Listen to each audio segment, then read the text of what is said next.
사해 옆에 펼쳐있는 엔게디 광야는 지구상에서 가장 험하고 황량한 황무지 가운데 하나일 것이다. 그곳은 다윗이 사울왕을 피해 도망치는 신세였을 동안 살았던 광야 지역이다.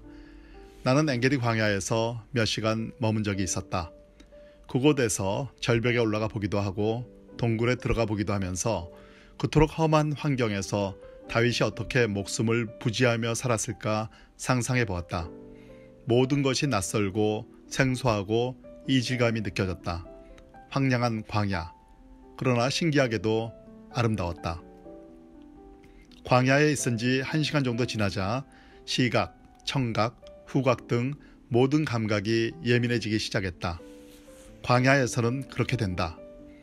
당신은 그 광야에서 더 많은 것을 보고 들으며 더 많이 믿게 된다.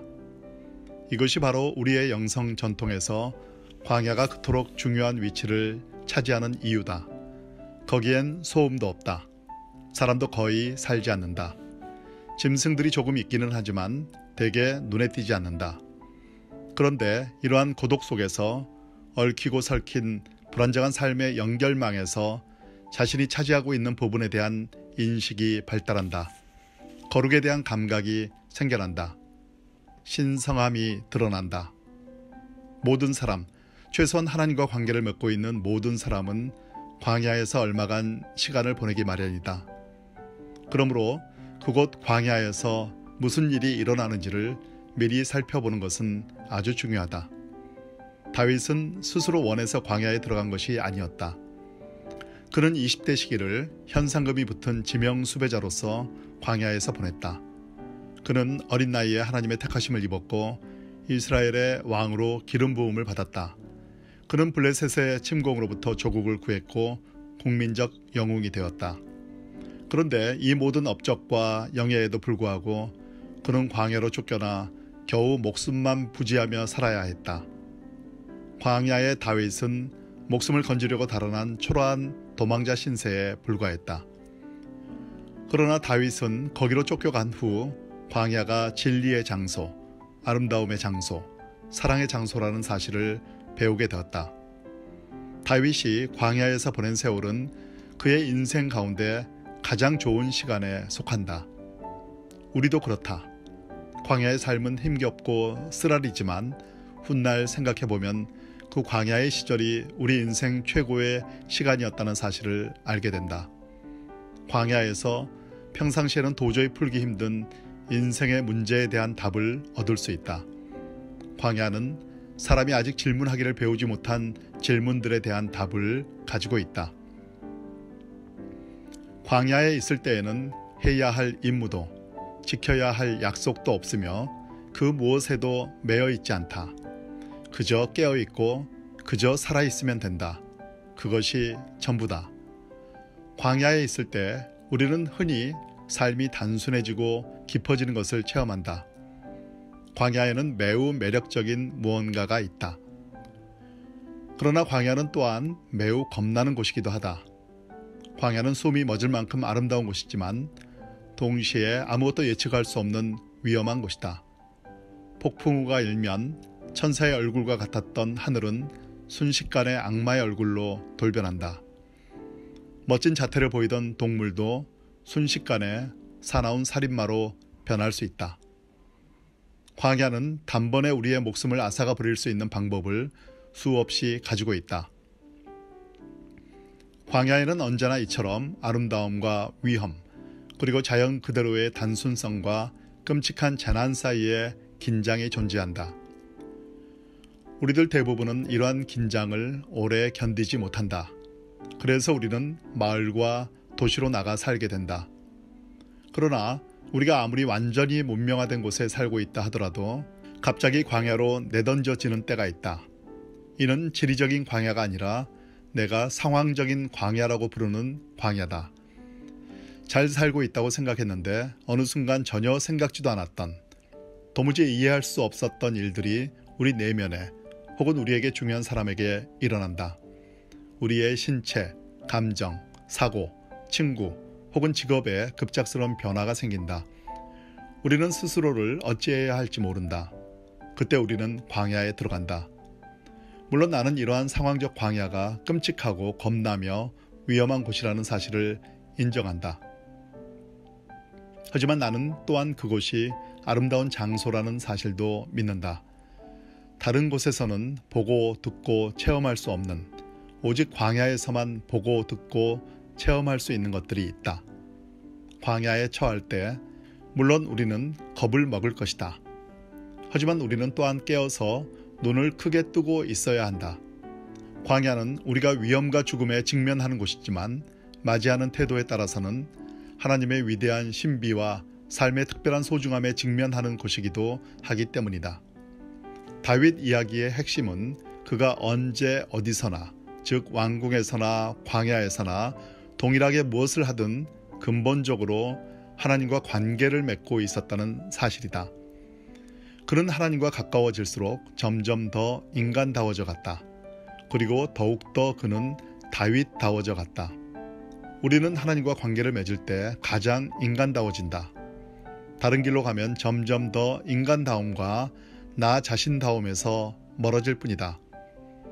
광야에서 우리는 근본적인 것들, 그리고 궁극적 근본, 즉 하나님과 대면한다. 이 대면은 시험이요 유혹이다. 우리는 하나님과 관계 맺기를 택할 것인가, 아니면 거부할 것인가. 이 시험의 결과 우리는 더 나아지기도 하고 더 나빠지기도 한다. 성장하기도 하고 퇴보하기도 한다.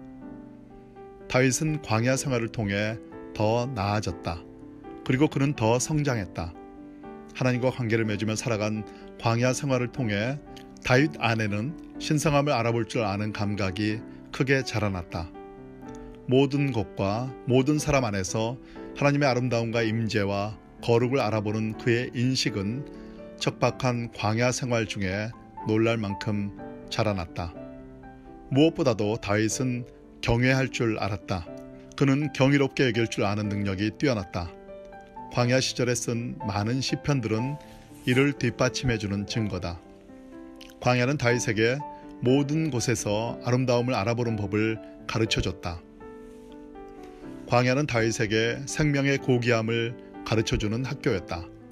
광야를 통해 참으로 하잘 것 없는 돌멩이 하나 속에서도 하나님의 임재를 알아보는 법을 배운 다윗은 그 어떤 사물도, 그 어떤 사람도 감히 함부로 대하거나 업신여길 수 없었다.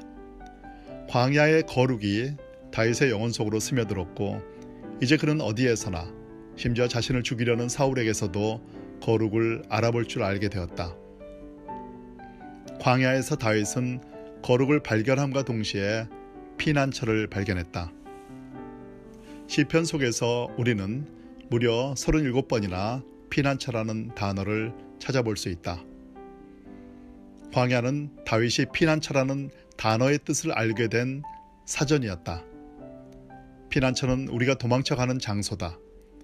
그러나 시편에서 피난처라는 단어는 동시에 인간이 구체적인 위험과 유혹에 직면할 때마다 어떤 사람이나 사물보다도 위에 계신 여호와를 선택한다는 의미로 사용된다. 다윗을 광야라는 피난처로 이끈 것은 지독히도 나쁜 경험이었다. 그는 처음에는 그저 목숨을 부지하고자 달려가기 시작했다. 그리고 어느 순간에 마침내 그토록 찾아 달려왔던 생명을 발견했다. 그 생명의 이름은 바로 하나님이다. 마침내 다윗은 고백한다. 하나님은 나의 피난처이십니다. 어느덧 다윗은 하나님의 광야에서 희열을 맛보는 자가 되어갔다. 더 이상 그의 뇌리에 자신을 죽이려 쫓아오는 사울은 사라졌다.